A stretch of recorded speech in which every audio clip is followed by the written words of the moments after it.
explore a powerful case of crime and punishment, still being hotly debated 25 years after the fact. Arnold Friedman and his son Jesse both pled guilty to a horrific series of sexual crimes. The victims, young boys. An Oscar-nominated documentary capturing the Friedmans got millions of Americans debating the case. And in the years since, new evidence has come to light that has many, including a U.S. appellate court, wondering if justice was really done. With witnesses recanting, tonight, we're recapturing the Friedmans. Okay, Jess, we're on. I feel like shit. What's today's date? Today is the day before I went to jail. This is Jesse Friedman in a home video 25 years ago. He's 19 and about to go to prison for a series of terrible crimes. Hundreds of counts of molesting young boys in Great Neck, Long Island. A prominent middle-aged teacher in a prosperous Long Island town is charged with sodomizing young boys who were his students. Are you a child molester, Jess? Nope. Did you ever do it? Never touched a kid. He may be denying it on the way to prison, but along with his father, Jesse Friedman had already pled guilty. He went to prison for 13 years. Hey, how you doing? And this is Jesse Friedman today. We've taken him back to his childhood home. When was the last time you were on this street? 25.5 years ago. Prosecutors call it the scene of the crime. But he's determined to prove them wrong. Armed with a stunning U.S. Court of Appeals ruling saying that there was a reasonable likelihood Jesse Friedman was wrongfully convicted. And shocking new evidence. Child witnesses, now all grown up, who say it never happened. I just consciously decided to lie. I can tell you, as God is my witness, and on my 2 children's lives, I was never raped or sodomized. Like I was telling myself, just say this to them in order to get them off your back. How could you possibly plead guilty to these crimes if you didn't do them? If you've never been in the position that I was in, then you don't fully understand. Few have ever been in the position Jesse Friedman found himself in 1987. His father, Arnold Friedman, taught an after-school computer class at their home. Jesse was his assistant. Authorities discovered Arnold was purchasing child pornography through the mail. And these are listings of the magazines that were found behind the piano. Young Boys and Sodomy, Incest Case Histories, something called Chicken Pickens magazine. And in addition to that, we found evidence of a computer class being taught there by Mr. Friedman.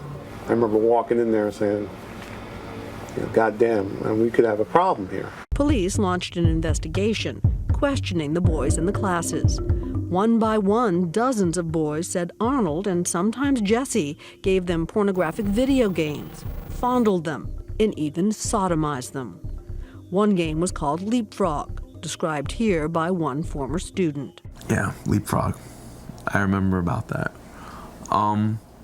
It's kind of like Twister, where we would have to sit down, our asses would be in the air, Arnold and Jesse would leap from one person to another, sticking their dick each in our ass. As we conducted more interviews of the children, Jesse's name started to pop up. And then eventually we were able to ascertain that Jesse's role was not one of, helping his dad conduct a computer class, but basically abusing the children himself. 5 months into the investigation, Arnold Friedman pled guilty. And endangering the welfare of a child, a Class A misdemeanor, 1 count, in full satisfaction of this indictment? Yes. Not only that, he confided to his wife he had abused boys in the past. We were sitting in the therapist's office, and he said, "Oh, I just molested 2 boys." And I said, Two? I said, "I thought you told me only 1. All of which made Jesse Friedman's position more complicated. How could he be innocent if the crimes took place right in front of him? The community was up in arms, captured in this chaotic moment at the courthouse.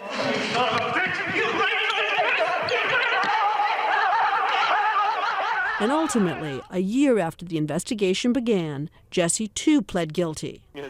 So we return to the question, why would he have pled guilty if he didn't do it? I was 18 years old, and I was the only person standing up and saying these things never happened.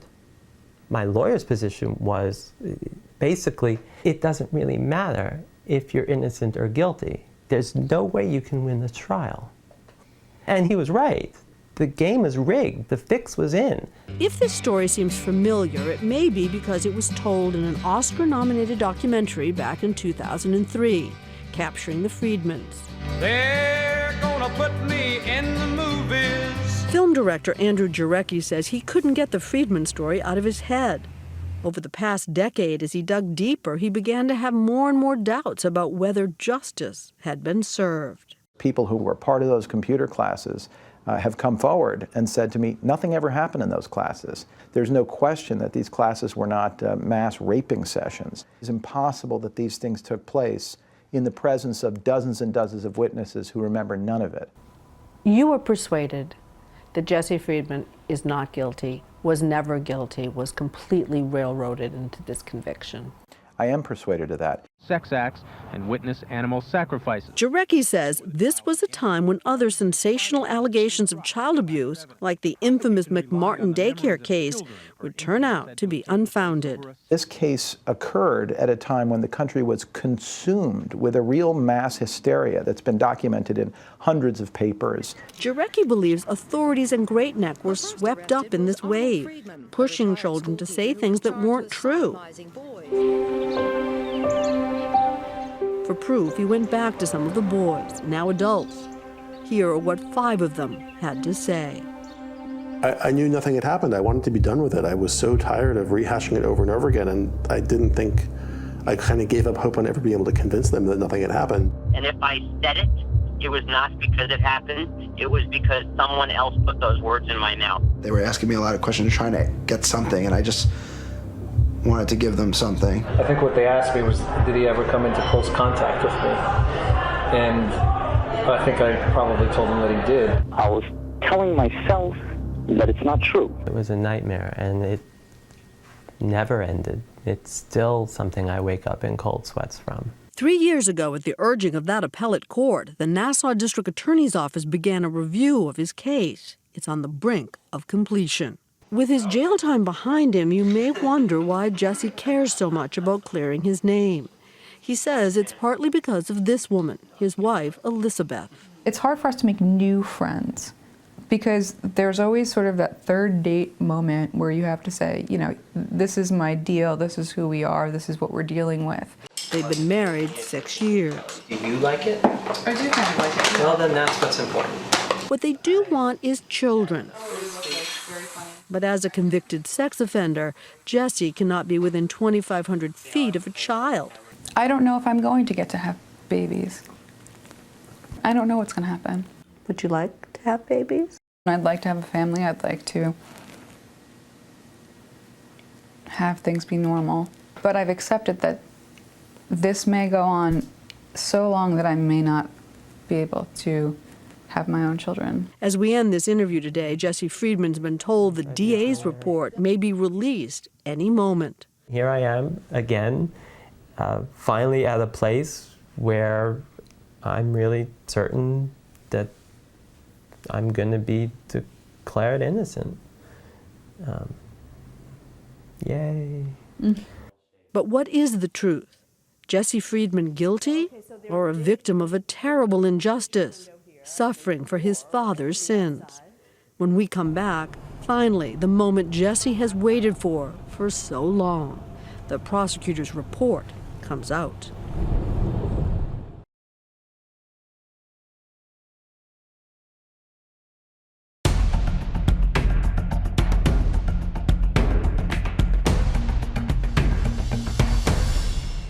Three years after the U.S. Court of Appeals urged the Nassau County District Attorney to re-examine Jesse Friedman's conviction, it looks as if the DA is about to reveal the findings.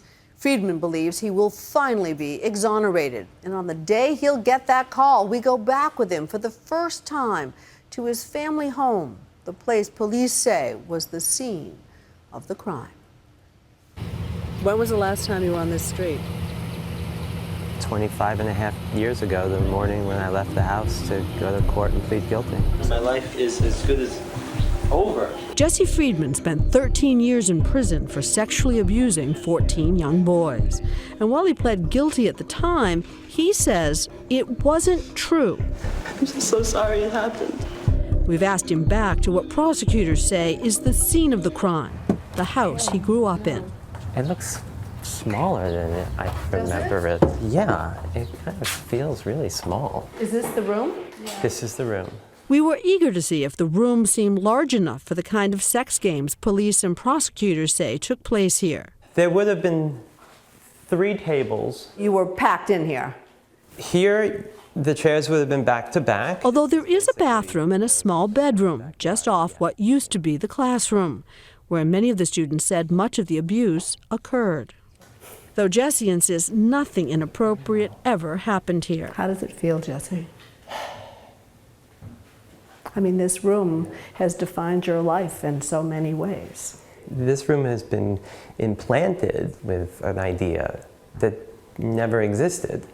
This is new. Elizabeth has never been to her husband's childhood home or seen this room. This is where a perfectly happy family was destroyed for no reason.